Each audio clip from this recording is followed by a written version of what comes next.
ಎಣ್ಣೆ ಕಾದ್ಮೇಲೆ ಈರುಳ್ಳಿ ಹಾಕ್ಕೊಳ್ಳೋಣ. ಒಂದು ಈರುಳ್ಳಿ ಚೆನ್ನಾಗಿ ಫ್ರೈ ಮಾಡ್ಕೊಳ್ಳೋಣ.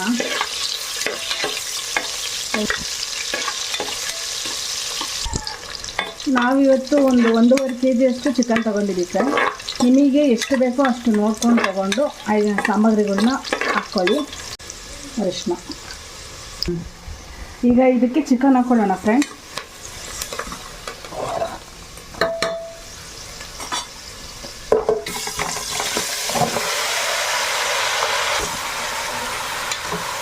ಚಿಕನ್ ಹಾಕ್ಕೊಂಡು ಚೆನ್ನಾಗಿ ತಿರುಗಿಸ್ಕೊಳ್ಳೋಣ. ಅರಿಶಿನ ಎಲ್ಲ ಇದಕ್ಕೆ ಹೊಂದ್ಕೊಳ್ಳಿ.